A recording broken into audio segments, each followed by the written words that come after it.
Siang ya bapak-bapak, sedaya ngapunten kami telat 1 jam lebih sedikit. Biasa. Pun biasa ya. Jamnya molor nggih. Terima kasih atas kehadiran bapak-bapak semua di tempatnya Pak Sis niki menyempatkan waktunya untuk bisa hadir. Kita rencana hari ini akan ada pelatihan bapak-bapak tentang pengolahan pakan ternak dengan metode silase ya. Nah, nanti kita ada 2 narasumber. Yang pertama ini dari Universitas Brawijaya, Ibu Elma, Bu dosen ini. Muda-muda tapi sudah jadi dosen ya. Nah, kemudian yang kedua nanti dari praktisi dari PT Lembu Nusantara ya. Lembu Ageng Nusantara, Pak Pugu. Beliau dari Kediri, Pak. Beliau peternakan ya, Bu ya. Masih perjalanan ke sini. Nah, ini pertama kita akan menerima materi tentang pelatihan pengolahan hijauan pakan ternak silase nanti dari Bu Elma. Nah, ini yang hadir itu perwakilan dari masing-masing kelompok Pemkon ya, Bapak Suryo. Jadi ada KTH Taman Wanatani, KTH Usaha Makmur, KTH Sejahtera, KTH Cemara Indah, dan KTH Makmur. Kan sebutan. Nah, gitu. Jadi ada satu kelompok yang sudah pernah mendapat bantuan berupa mesin pencacah rumput. Nggih? Nah, yang 2 ini masih proses. Kemudian yang 2 lagi nanti kita usulkan nggih, Pak. Bertahap nggih, nggak bisa bareng-bareng ngoten. Nah, ini pendahuluan dari saya. Mungkin Pak Kepala Pak seksinya ini ya. Pak Kepala Riset mungkin diwakili Pak Budi ingin menyampaikan unek-unek atau apa? Nggak ada. Monggo Pak Budi. Matur suwun Bu Nina atas waktunya sedikit. Assalamualaikum warahmatullahi wabarakatuh. Yang terhormat Pak Tata selaku Kepala Seksi PTN 2, rekan-rekan dari Taman Nasional Bromo Tengger Semeru, Bu dosen Bu Elma, Pak Demsi selaku pendamping di desa, dari perwakilan pemerintahan desa Beringin-Anom, Taman Satrian, terus masyarakat dari perwakilan masing-masing kelompok, 5 kelompok di desa Taman Satrian. Pertama-tama, alhamdulillah telah kita panjatkan puji syukur kepada Allah Subhanahu Wa Taala yang mana kita masih bisa berkumpul dalam kondisi keadaan sehat walafiat di tempat rumahnya Pak Sis ini. Selanjutnya, Bapak-bapak telah mendapatkan informasi atau undangan secara langsung tempo hari dari Mas Antono dalam rangka menghadiri kegiatan pada hari ini. Kegiatan hari ini dalam rangka peningkatan kapasitas kelompok. Tadi disampaikan oleh Bu Nina dalam rangka pengolahan pakan ternak dengan metode silase.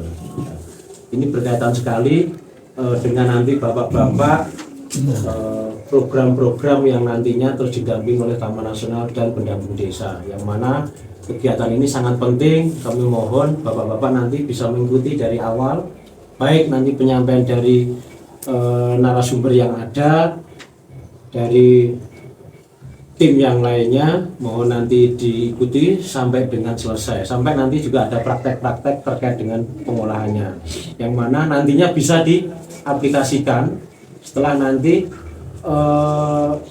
satu kelompok sudah berjalan, yang 2 kelompok nanti direncanakan insya Allah dalam waktu dekat Bu Nina akan mendapatkan bantuan dari Balai Besar Taman Nasional Bromo Tengger Semeru. Semoga bantuan ini nanti dapat dimanfaatkan semaksimal mungkin oleh masing-masing anggota semuanya. Yang 2 kelompok tadi sudah diinformasikan akan bertahap secepatnya pada tahun berikutnya.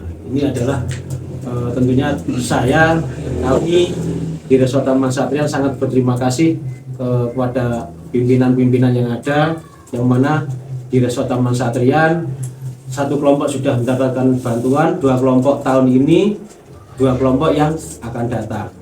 Terima kasih atas perhatian pada masing-masing kelompok, 5 kelompok ini. Selanjutnya mohon izin, tadi yang pertama sudah di absen, namun demikian saya absen lagi untuk memastikan bahwa kehadiran bapak-bapak ada semua dari masing-masing perwakilan. Yang pertama dari kelompok KTH Taman Wanatani, ini Pak Sis dan kawan-kawan ada semua gitu. Nah, ada 3 orang pasti gitu. Dari KTH Bisa Makmur. Ada semua Pak. KTH Sejahtera. Ada semua gitu. Ada. Oke, KTH Cemara Indah. Bali ya jenenge. KTH Makmur. Iya. Wonten saya nggih.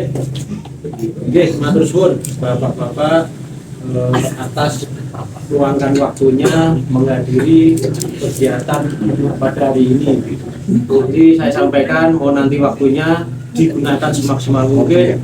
Apabila ada hal-hal yang perlu ditanyakan, monggo ada interaksi dari jenengan sedaya nanti ditanyakan oleh ke Ibu pembimbing dalam rangka pengelolaan Silase ini. Mungkin cukup itu dari kami, dari Rektor Utama Satrian. Terima kasih atas waktunya. Saya akhiri. Assalamualaikum warahmatullahi wabarakatuh. Mendengar Silase napa dereng? Dereng. Dereng. Jadi belas ya Pak? Belas. Oh iya, nek belas tak jelasnya pakai awal nggih. Pembuatan Silase itu apa tadi Bapak-bapak?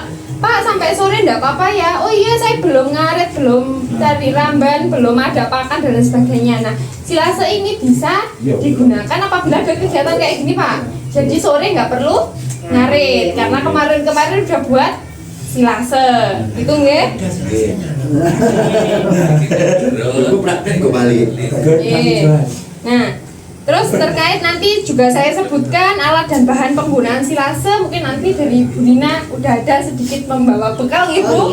Terkait nanti prakteknya. Mungkin dari sini kita nanti ambil hijauannya. Dan proses pembuatannya nanti kita juga langsung praktek setelah kita pemaparan materinya ini. Yang diawetkan, ya Pak. Diawetkan tapi mboten kering, jadi tetap hijau dengan cara fermentasi anaerobik. Anaerobik itu apa? Proses penguraian bahan organik tanpa adanya oksigen, jadi di dalamnya tidak boleh ada udara. Tidak, tanpa ada udara. Proses fermentasi ini menghasilkan asam laktat, jadi nanti hasilnya pakannya itu akan memiliki rasa asam yang berperan dalam pengawetan. Nah, yang kecut-kecut nih Pak, yang asam-asam itu bisa mengawetkan bahan pakan, termasuk menjaga kandungan nutrisi yang ada di dalamnya. Oke, kita lanjut Pak ya. Ini gambarnya, nanti kita praktek yang seperti ini, tapi kita tidak pakai tong yang sebesar ini, karena nanti ngaritnya seharian Pak. Nih, pakai tong yang sebesar ini ya. Nih, nanti kita pakai yang ukuran lebih kecil. Nah ini, sebenarnya kenapa sih kok pembuatan Silase ini perlu Bapak-bapak ketahui tujuannya buat apa? Nah ini, yang pertama ini pastinya mengawetkan hijauan agar tetap segar dalam waktu yang lama. Jadi ngaretnya saat ini dibuka 5 bulan, 6 bulan ke depan masih hijau. Oke? Nah, Masuk ya. nah masuk toh? Oke. Mempertahankan nilai gizi pakan. Boten ngurangi nilai gizinya. Gizi pakannya tetap meningkatkan palatabilitas pakan hijauan. Palatabilitas niku napa? Niki ternake napa? Kambing. Nah, kadang wonten kan kambing sing milih-milih oh dikei elang gak gelem, oh dikei apa gak gelem, nggih? Nggih. Nah, kadang ana sing dikei titen kacang gak gelem, ana sing kambinge seneng. Nah, palatabilitas niku adalah tingkat kesukaan makanan. Bapak-bapak nggih ngoten kan? Palatabilitas teng rendang tinggi, nggih ta? Nah, palatabilitas teng pecel. Lihat. Oh, kalian makan, nggih. Nah, Asam urat. oke, jadi meningkatkan palatabilitas karena ada bahan tambahan pakannya. Mempermudah penyimpanan pakan hijauan yang berlebih. Di sini kalau musim penghujan, hijauannya berlebih. Oh, berlebih. Nah, niku. Jadi saat musim penghujan itu adalah waktu yang tepat untuk pembuatan silase ini. Nanti waktu musim kemarau, waktunya dibuka, dikonsumsikan. Oh, kalau ternyata belum musim kemarau, tonggone mantu gak iso ngaret, iso juga dibuka. Ngoten nggih? Nggih. Cadangan hijauan di musim kemarau. Nah, oke, kita lanjut. Nah, ini bahan pakan silase. Bahan pakan yang dapat digunakan untuk membuat silase itu ada beberapa macam nih. Ada rumput, ada leguminosa, dan juga kacang-kacangan. Di sini sumber pakannya yang mana? Tengah. Yang tengah niki. Berarti Tengah sama rumput. tengah sama rumput nggih? Ya, sama rumput. Oke, berarti dua-duanya masuk bisa digunakan buat silase, nggih? Cuma nanti dua-duanya ini harus dicacah, ukurannya harus diperkecil. Oke, ukurannya harus diperkecil. Kenapa kok ukurannya harus diperkecil? Yes. Kenapa? Tadi kan di depan harus bebas dari udara. Jadi biar di wadahnya itu mampat. Kalau ukurannya besar-besar, kan pasti ada rongga-rongga udaranya. Nah, itu yang menyebabkan silase ini rusak atau tumbuhnya jamur. Oke, nih, itu Pak. Nah, nama kerennya itu ini Pak.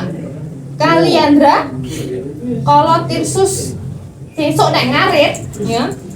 Pakanmu kok wedhusmu kok kayak pakan apa? Kaliandra Colothyrsus. Aslinya apik, Pak. Nggih. Sama ada Kaliandra. Sesuk putune dijenengne iki, Pak. Ya. Artinya apa nih? Nama Latin dari Kaliandra. Jadi seluruh dunia, seluruh dunia kalau nyebut tanaman ini namanya ini. Kan kadang ada di beberapa daerah yang beda-beda, ngoten nggih? Nah, ini tanaman Kaliandra merupakan tanaman yang mudah tumbuh tumbuh liar di semak dan bisa ditemui di daerah sekitar kehutanan. Leres mriki daerah kehutanan? Nah, cocok ya. Maupun lereng-lereng bukit di kawasan Indonesia. Lereng-lereng di sini? Nah, ini kan cocok. Berarti memang benar di sini adalah tempat yang cocok untuk tanaman Kaliandra. Oke, kita lanjut lagi. Nih, kandungan nutrisi dari Kaliandra itu sendiri. Waduh, saya dipakan Kaliandra. Sebenarnya apa sih sing diserap dari kambing dari Kaliandra? Kok yo lemu, kok yo klimis-klimis waduh sih. Nah, niki ternyata proteinnya tinggi, Pak. 25%. 25%. Serat kasarnya ada 10%. Lemaknya ada 6%, kalsiumnya juga ada, fosfornya walaupun sedikit juga ada. Jadi kambing itu tidak kekurangan mineral, kalsium sama fosfor. Kalau ngasih pakan ditambahi mineral bubuk nang mboten, Pak? Mboten. Berarti sudah ada dari sini nggih? Nggih. Oke, lanjut ya. Yang rumput gajah juga ada di sini? Oh, banyak. Nanem napa tumbuh liar? Oh, nanem. Oke. Kalau rumput gajah, nama kerennya ini, Pak. Napa? Penicetum purpureum. Jadi nek bapake mungkin teng Australia, teng Eropa nyebut Penicetum purpureum, didudone nggih rumput gajah. Tanya dia tuh seneng ngomong karo jenenge ngomong. Nah, makane. Nah, jenenge niki, Pak. Nah, ajeng pesen bibit. Mungkin beli bibitnya dari luar negeri. Siapa tahu ada. Nah, nanti nyarinya di internetnya yang ini. Nggih? Di foto bisa nanti kalau lupa. Rumput gajah adalah rumput yang berukuran besar dan mengandung nutrisi tinggi juga. Biasanya dipakai sebagai pakan ternak sapi, kambing dan atau gajah. Nggih? Lanjut, nutrisinya kayak apa rumput gajah ini? Nih. Bahan keringnya 19%. Bahan kering itu yang bikin ternak cepat kenyang. Jadi ternak itu konsumsi hijauan, kalau bahan keringnya tinggi dia akan cepat kenyang. Dipakan titik ae wis ndang wareg ternak. Protein kasarnya 10, jadi lebih tinggi kaliandra tadi. Kalau kaliandra hampir 25%, kalau rumput gajah ini 10%. Lemaknya ada 1,6%, serat kasarnya sampai 34%, dan abu ini termasuk dari mineral seperti kalsium dan lainnya tadi ada 11%. Oke, lanjut Pak ya. Oke, nih setelah mengetahui profil dari hijauan yang ada di sini terkait kaliandra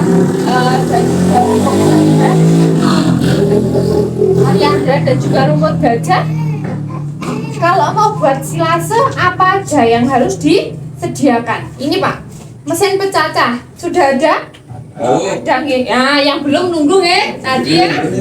Sudah diajukan dan diajukan tahun depan.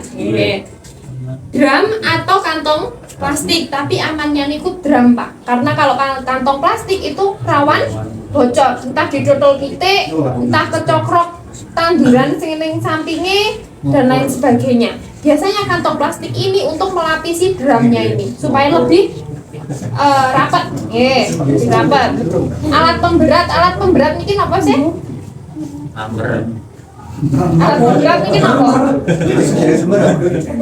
Saged watu, saged boto, damel nindi. Alat pemberat. Dan ini ngerti ya Pak, tapi bosone kok ya pakai alat pemberat nih. Pikirnya apa ya? Terus hijauan segar, jadi menggunakan hijauan segar. Sanes sing wis kebon. Hijauan segar nggih. Dan bahan penguatnya ada dedak dan juga molasses. Tadi sudah dibawakan oleh Bu Nina.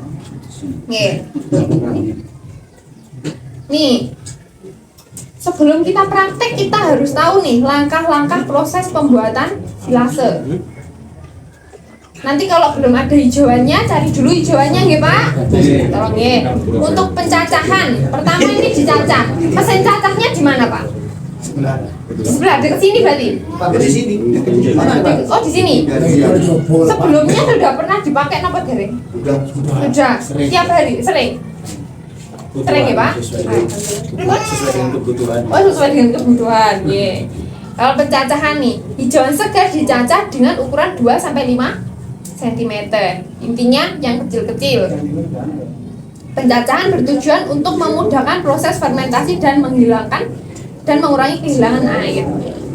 Selanjutnya penambahan bahan penguat. Tadi bahan penguatnya apa? Dedek kali. Molasses niku tetes. Nah, molasses niku tetes.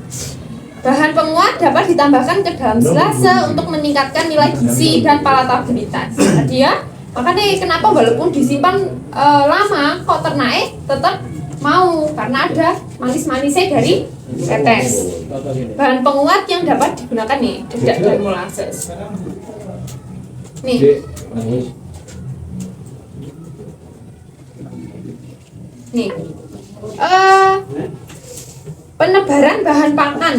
Bahan pakan yang telah dicacah dan diberi bahan penguat ditebar ke dalam drum atau kantong plastik. Dimasuk nih, dilebok nih, dipadat-padat nih. Nah, selanjutnya dipadatkan nih. Bahan pakan dipadatkan dengan menggunakan alat pemberat. Bisa tangan atau ini diapa nih Pak? Diinjek Pak, injek munggah ning ndukur drum ngoten Pak nggih. Nggih. Ngoten saged. Untuk bertujuan mengeluarkan udara. Lanjut nggih. Udara. Diingat-ingat ya Pak, nanti tahapnya, nanti di luar kita langsung praktek loh ya. Nah, makanya pencacahan Pak nggih, pencacahan. Terus penambahan bahan penguat, ditambahi dedak kali molasses, mari dicacah, ditambahi dedak kali molasses. Terus dimasuk nih teng wadahe, dipadet nih, selanjutnya ditutup. Napa kathah Pak? Nah, boten kan? Nah, nggih, ditutup. Intinya dicampur karo molasses, dilebone ditutup. Intinya niku. Drum atau kantong plastik yang berisi silase ditutup rapat, jangan sampai bocor. Penutupan rapat bertujuan untuk mencegah masuknya udara ke dalam silase. Jadi nanti kalau udah tutupnya ini udah dibuka, sebisa mungkin dalam waktu singkat harus segera dihabiskan. Jadi kalau buat jangan langsung yang ukuran besar, Pak. Lebih baik yang dalam tong-tong seperti ini. Nanti kalau sudah berjalan semua, ya Pak. Oke, nanti kalau masih praktek kita nyoba yang kecil-kecil, atau untuk uji coba nanti bapak-bapak bisa menggunakan yang Timbo Cat 5 kilo itu loh. Nah itu. Nah penyimpanannya disimpan di tempat yang teduh dan sejuk, ojo ndek panasan Pak. Biasanya panasan lah kemringet nggih. Nah iku sing nggarai berjamur. Penyimpanan yang baik dapat menjaga kualitas silase hingga 6 bulan. Ngarete saiki dipangane sok bodo tahun ngarep. Nggih? Nah, jadi bodoh rasa ngaret Pak, lebaran nggak rasa ngaret. Dari mesin cacat. Mungkin dari bapak-bapak ada yang bertanya, bagaimana ciri-ciri silase yang telah berhasil dibuat? Kita buat tapi kita nggak tahu endi sing bener, endi sing kleru. Kita coba lihat bagaimana ciri-ciri silase yang telah berhasil dibuat. Nih, ada warna. Diingat-ingat Pak, ada warna, bau, dan konsistensi. Warnanya seperti apa? Warnanya hijau tua atau kekuningan. Rumputnya tetap seger tapi rodok kuning titik. Nah, rodok mateng. Terus pelem mateng atau niku Pak. Nah, kulitnya pelem mateng atau niku. Baunya seperti apa? Baunya bau asam laktat yang khas. Nanti bisa nyium tetes nih lho Pak. Iya Pak. Manis-manis rada asem. Tape rata-rata. Tapi kejutan tape Pak ya. Untuk konsistensinya ini, silase yang berkualitas baik memiliki konsistensi yang padat dan tidak mudah hancur. Kenapa kok padat? Berarti ngenet tenanan. Berarti udaranya bener-bener gak ada. Ya. Nah, tips pembuatan silase supaya berhasil bagaimana? Yang ini diingat-ingat tuh Pak ya, atau difoto. Nah, nanti jadi kalau buat saya nggak harus survei ke sini lagi Pak, karena jalannya ini sangat luar biasa. Ya, tips pembuatan silase nih, menggunakan daun segar yang masih muda, yang masih muda. Tercukupinya bahan penguat atau bahan tambahan, kedap udara, penyimpanan yang baik. Jadi intinya prinsipnya ini, apabila ini dilakukan, insya Allah silasenya berhasil. Nah, apa sih dampak positif dan negatifnya terhadap ternak? Nanti nek ternake diare goleki, wah Mbak Elma iki dari UB, ternakku tak pangan silase bae diare. Oke. Nah, daripada ngono, jadi tak kasih tahu sekarang dampak positif dan negatifnya pakan ternak terhadap silase. Karena silase ini bersifat asam Pak, jadi tidak baik untuk digunakan setiap hari. Nggih? Kados seperti kita. Kalau kita tiap hari makan asem-asem, kena penyakit apa Pak? Penyakit lambung kan, penyakit pencernaan kan. Nah, sama halnya dengan ternak Pak. Ternak nek bendino dipakani silase yang bersifat asam, itu juga bisa terkena penyakit saluran pencernaan. Nih, dampak positifnya nih, meningkatkan pencernaan pakan. Pakan yang bersifat asam dapat meningkatkan pencernaan pakan dengan menurunkan pH rumen. Rumen niku napa? Rumen niku lambunge kambing kali lambunge sapi. Nek lambung kan buat manusia. Nah, nek ternak disebutnya rumen. Itu nek ngumbah niku, ngumbah napa? Biasanya nek menghajatan kebo. Nah, niku adalah salah satu bagian jenis dari rumen. Nah, ini.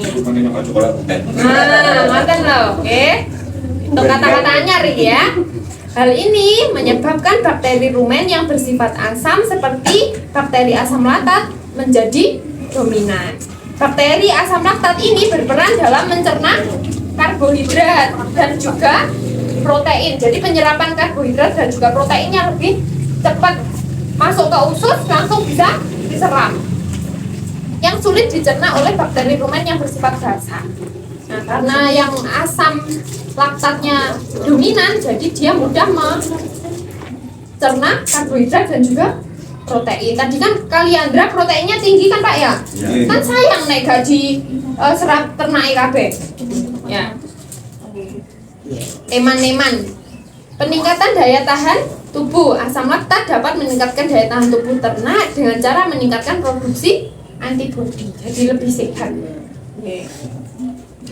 Oke, setelah tahu dampak positifnya, saya kasih tahu dampak negatifnya. Ini bertujuan buat bapak-bapak berhati-hati dalam penerapannya, nggih. Nah, mengganggu keseimbangan mikroba rumen. Pakan yang terlalu asam dapat mengganggu keseimbangan mikroba rumen. Hal ini dapat menyebabkan penurunan produksi susu. Kambing perah apa sana? Nes. Aman nggih? Aman. Peningkatan produksi gas metana. Produksi gas metana itu sing nggarai kembung. Nek ternake kembung biasanya diapakne, Pak? Nyangin. Dikasih minum minyak nongol ini loh Bu. Nggak penting nggih. Nah, niku dan peningkatan risiko terjadinya penyakit rumen atau penyakit di lambung. Seperti waktu PMK kemarin, PMK itu yang diserang juga rumennya, Pak. Rumen sing kados handuk. Niku biasanya nyebutin apa? Nah, niku handuke niku malah alus, Pak. Nek kena PMK. Jadi gak iso nyerep panganan. Kayak manten Bapak. Solusinya ya apa? Sukane apa? Wingi niku tempat ternak niku wonten sing diparingi cuka, Pak. Kersane bakteri asam laktate ningkat karena kondisinya kan asam. Enek sing dikeceri jeruk nipis, enek sing dikei bubur. Wingi pas PMK kula nggih niku pendampingan tapi teng pucuk mriku nggih, Pak. Mualang sing kula nggih. Niku pembuatan bubur PMK. Jadi ternaknya dikene bubur. Nek dipakan rumput kan karena lambungnya bermasalah dia nggak bisa nyerap. Akhirnya digawene bubur saking beras merah, Pak. Bubur saking beras merah. Nah, niku. Terus ini selanjutnya menghambat absorpsi mineral. Absorpsi itu penyerapan mineral yang seperti fosfor, kalium ini ya. Nah, asam dapat menghambat absorpsi mineral seperti kalsium, fosfor dan magnesium. Hal ini dapat menyebabkan kekurangan mineral pada ternak. Kalau ternaknya kekurangan mineral, itu ada lagi Pak namanya teknologinya UMB, urea molasses block. Sudah pernah dengar sebelumnya? Belum. Nah, nanti suruh ngadakan lagi Pak ya. Pelatihannya Pak ya tentang UMB. Itu kados permene ternak. Kados permene ternak. Dicetak kados damel cetakan paping. Nah, ngoten niku. Mungkin nek ternake merasa kekurangan mineral secara tidak langsung dia akan dilatih UMB ini, dilatih permene. Dicepak nih dengan ngarepe ngene kok berbulan-bulan bisa tidak habis. Lidahnya gak rusak. Lidahnya gak rusak. Ya ndak, Pak.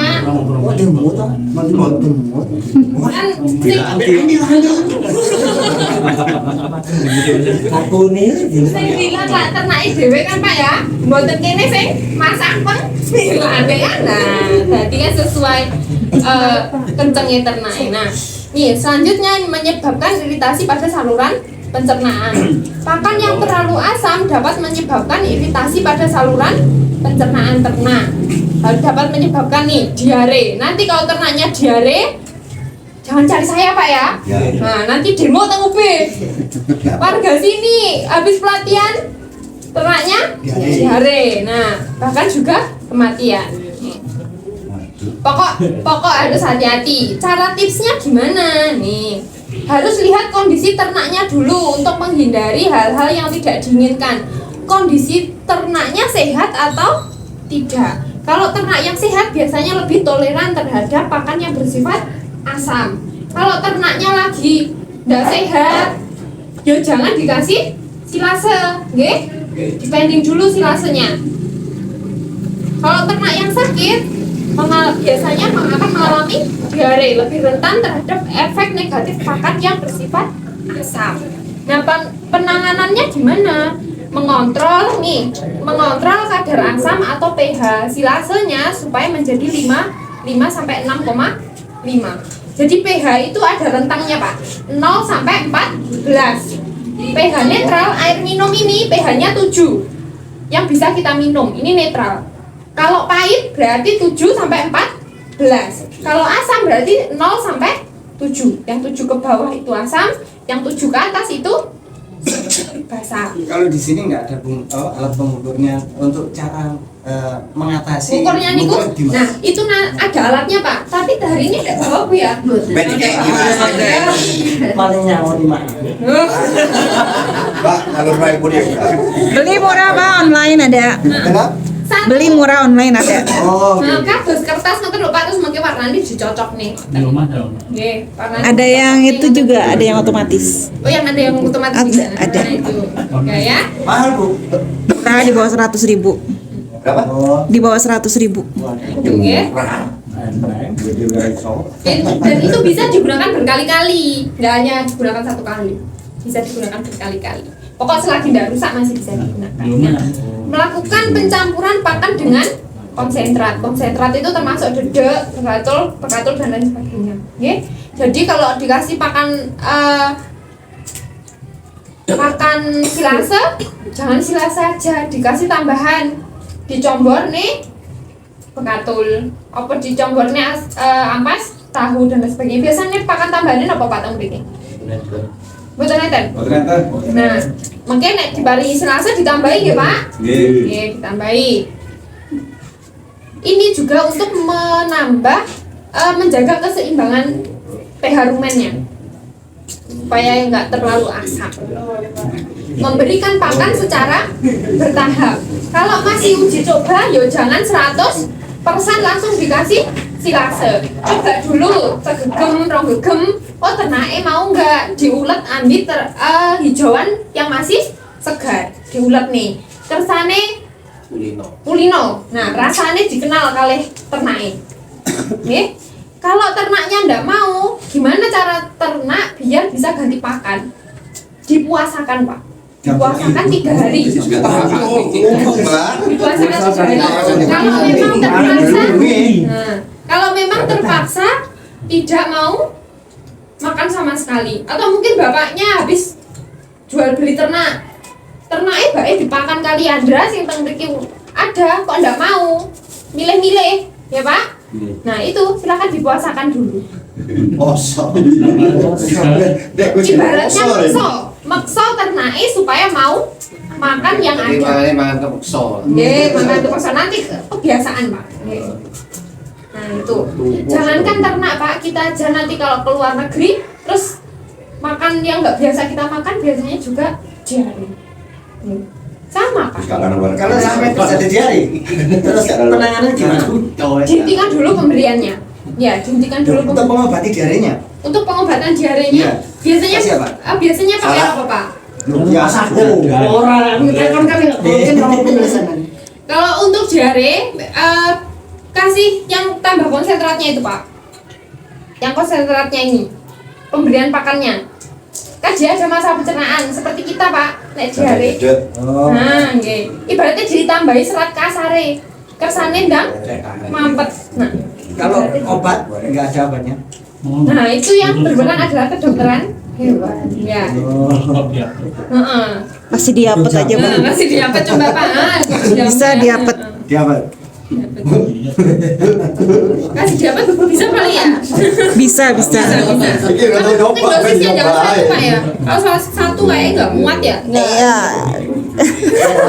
Kalau di sini belum pernah ada yang diare Pak ternaknya. sempat ada Nah itu dulu gimana penanganannya? sama mati.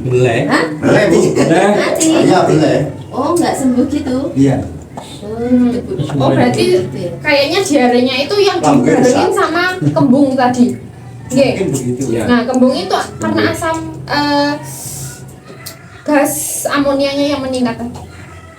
Kebanyakan di sini yang terjadi itu habis beranak itu. Habis beranak anaknya Anaknya ribut? Anaknya mencret. Anaknya Anaknya jare. Anaknya jare. Iya. Oh. Takut susu Itu untuk mengurangi kesehatan ternak antara anak ternak sama ternaknya, Pak. Kalau mau bunting, kalau mau bunting itu hamil, Pak ya. Kalau ternak nyebutnya bunting, Pak. Jangan hamil ya. Bunting. Nek ternak namanya bunting, nek manusia namanya hamil. Itu ditambahi kecukupan kalsiumnya, Pak. Karena kalau kekurangan kalsium itu bisa lumpuh. Pernah ada ternak yang lumpuh? Tapi kasih garam.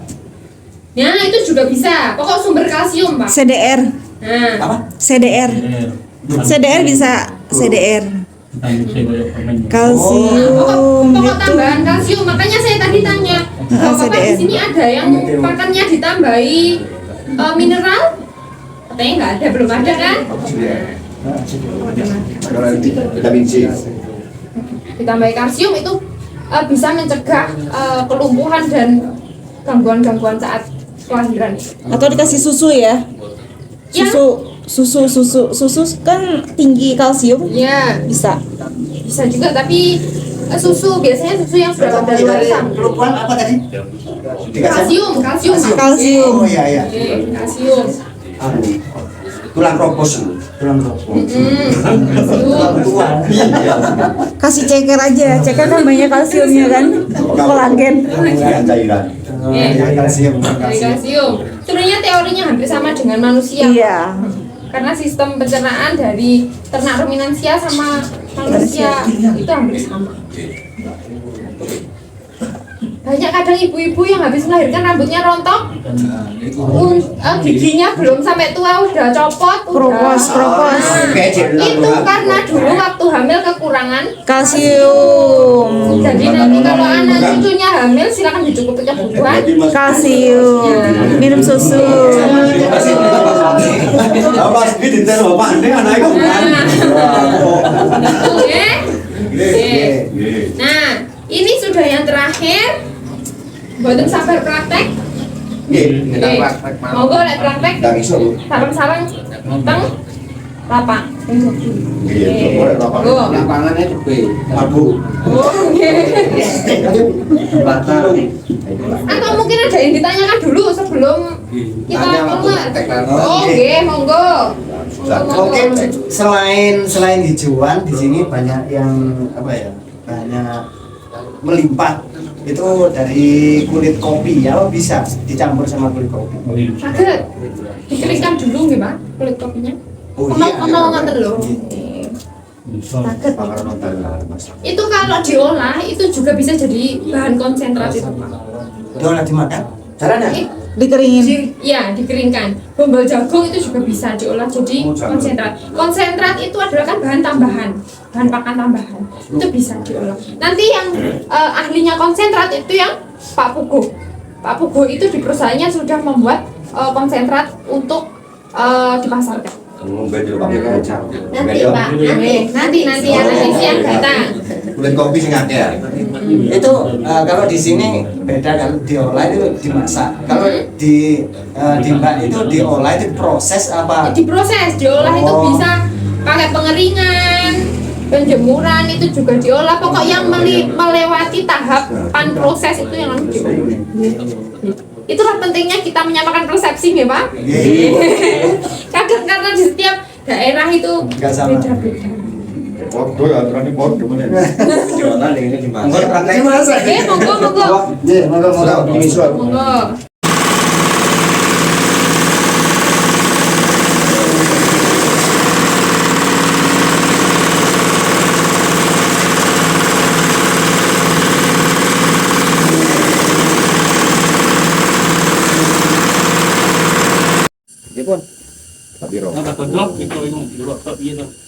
Oh, ya boleh dicampur banyak terus malah gak. Ben nasional. Ayo kene. Oh, tak ajar. Tak bahaya kok. Bahaya. Jangan sampun natin dilat niki ta. Pilihan Pakai manis, Pak. Enak ya. Kecap kayak kecap. Kan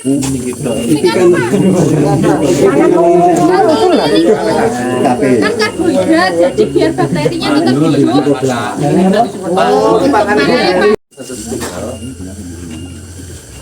Ditambahin mana juga Oh, emale. Sampai kayak Jadi kok ini mau di gawe iki, Mbak. Oh, nek golek itu kenane.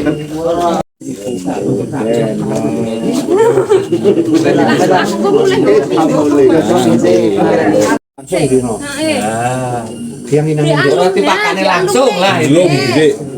Alum. Bisa. Piye? Arek isu-isu. Meminimalisir ya, meminimalisir supaya enggak. Maksud saya kalau sudah terjadi kembung itu pengenalan Pengobatannya. aku langsung Salah satu solusi. terlalu rendah harganya, Mas. Terus gimana? Kalau dari sapi itu Pak ya. Bukan. Kambing. saja. Sebenarnya saya cerita yang sapi. Oh ya. Karena kalau yang kambing saya rasa kok buat ditusuk perutnya itu dia terlalu kecil jadi enggak kuat. Kalau yang sapi itu dia ditusuk. Jadi angin gasnya keluar. Loh, enggak terluka, Mbak? Iya. Memang terluka, Sakit, Pak? Enggak. Oh, sama iso karut dom itu suntik dulu, Pak. Iya, loro aja. iya, tapi ya penyelamatan. Itu. Ini loro lek dia kembung.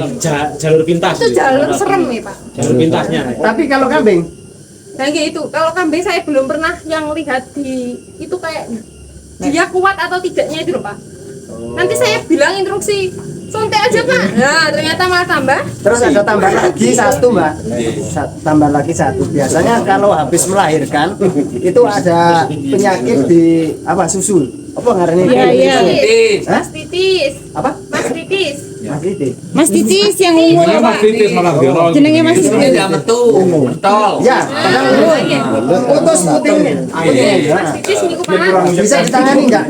Niku damel betadin. Nek waktu melahirkan putingnya jenengan Lurut. keluarin susunya di paring betadin. Betadin itu Pak obat apa? Itu kalau masih dalam keadaan melahirkan. Kalau sudah terjadi gitu, Nah, itu enggak bisa. oh, Dibeleh Pak. Kalau di sapi perah kan putingnya 4. Kalau salah satu puting ada yang terkena mastitis berarti yang diperah cuma 3. Yang satunya Nanti otomatis mati.